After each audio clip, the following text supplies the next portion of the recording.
Dr. Alex McFarland is on the line. He's the director of Christian Worldview and Apologetics at the Christian Worldview Center, North Greenville University, Greenville, South Carolina. Talk show host. His radio program, Exploring the World. His website, Alex, A-L-E-X, McFarland, McFarland.com. Dr. McFarland, welcome back to the program. Oh, thank you, Tom. You're so gracious to have me and gracious to give the website. Thank you. You're welcome. You wrote this piece, Election Results Show God is Not Finished with America Yet. What's this? Well, I really believe that part of the victories that conservatives saw in the recent election was due to some grassroots movements on the part of evangelicals and the church getting more engaged in the electoral process.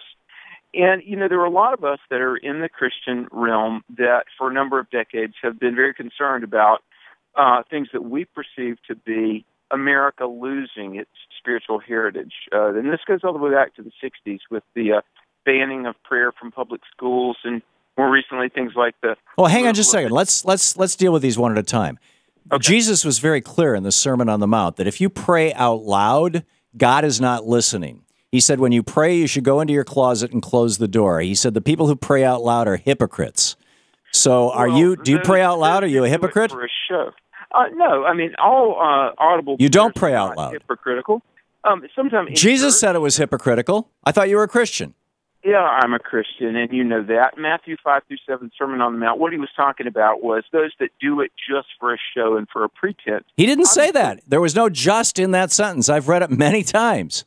So in the Continental Congress, when Benjamin Franklin moved the room to have prayer, and they audibly, verbally prayed out loud, Benjamin Franklin openly ridiculed Christianity. He said, "I have been absent from their I forget the word, legions or whatever, for all of my life." He But at the Continental Convention there in Philadelphia, it was Franklin who said, "If we don't believe that a sparrow can fall to the ground without God's knowledge, can we believe that a nation can rise up without the aid of providence?" I don't believe that Ben Franklin said that. I think it's one of David Talbot's made-up quotes. Well, how about John Jay? The first, he presided. John Jay was a Christian. He was also our first Supreme Court Justice. He said, "It is the duty and privilege of us in this Christian nation to select and prefer Christians for their leaders." If John Jay was a hypocrite and you're a hypocrite, that doesn't, this whole idea that we should be praying in school when Jesus specifically said, "Don't pray out loud," makes no sense to me. Here's what I don't get, Alex, and this totally baffles me. Jesus said, in Matthew 25, and you know this, in Matthew 25, the disciples finally came to him and just explicitly said, "How do we get to heaven to be with you?" It's the only place in the entire Bible where that question is asked. And he said, it's very simple. He said, feed the hungry, heal the sick, clothe the naked, which today would be, house the homeless, take care of those who are the least of the least. But he was very clear about it. And conservatives fight every single one of these things. Conservatives are the antichrists. They are the satanic influence in our society. The Christians, see, the reason that you have drunk the leftist Kool-Aid and that you believe that... This is the Jesus Kool-Aid. I'm quoting Matthew 25, Alex. This is proof that America needs a reintroduction to Christianity, the faith of our founders. And what I meant in that piece about the election shows that God is not done with America is there's still a remnant of people, a large remnant, maybe 68 million, that really understand God and country. And we know that we were founded on... God and country. Jesus said, who's on the back of that coin? And the centurion said, Caesar. And Jesus said, render unto Caesar what is Caesar's and unto God what is God's. Jesus was the original wall of separation between church and state guy. Well, the man that coined that phrase, Roger Williams, a Baptist, who had said, in America... I'm quoting Jesus. Roger Williams said the wall of separation between the garden of the church and the Egypt of the world, God hath forever broken down.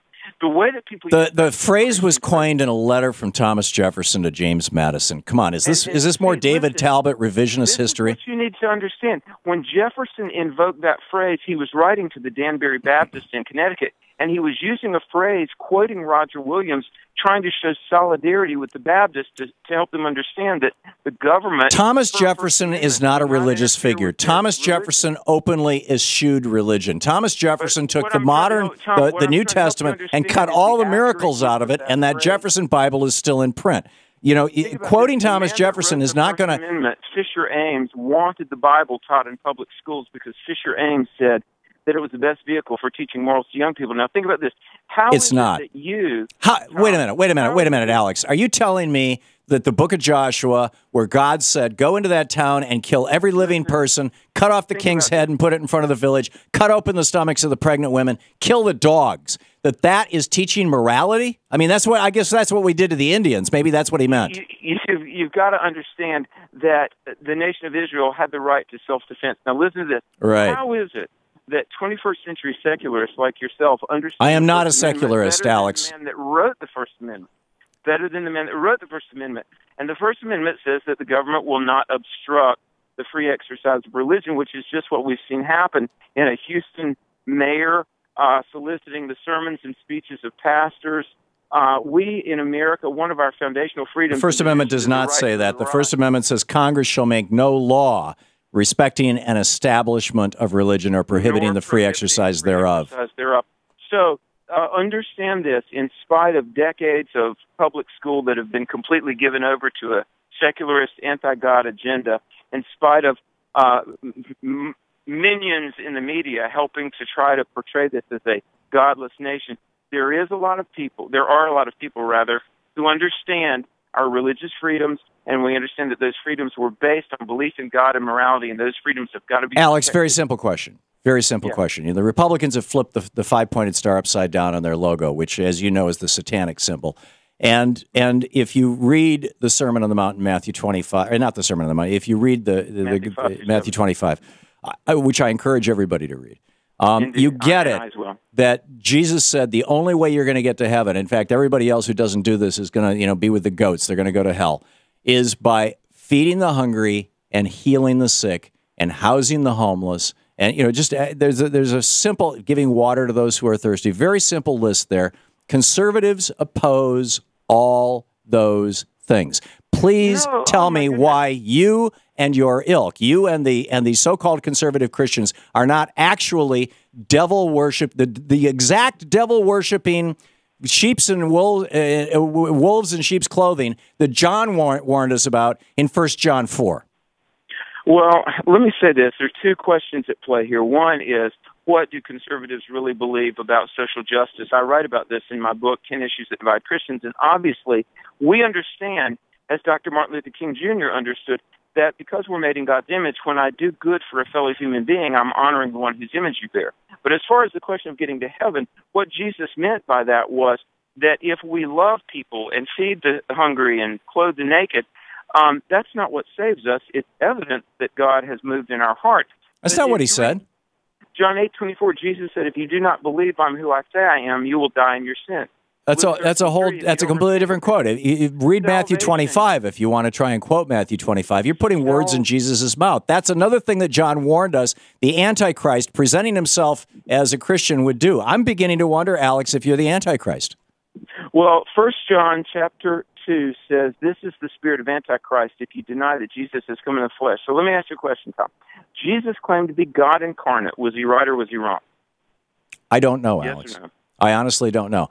And I appreciate that. That's a good answer. I believe that because of his miraculous life and his miraculous deeds. But you're changing the subject away from Jesus' policies, which are contradicted by Christians. Well, I would disagree because churches are at the forefront of social compassion. I don't see that. I really don't see that. Anyhow, Dr. Alex McFarland, his website, alexmcfarland.com. Thank you, Alex. Tom, you're awesome. Thanks. This is the Thom Hartmann Program. We'll be back 15 minutes past the hour. Did we just talk to the Antichrist, really?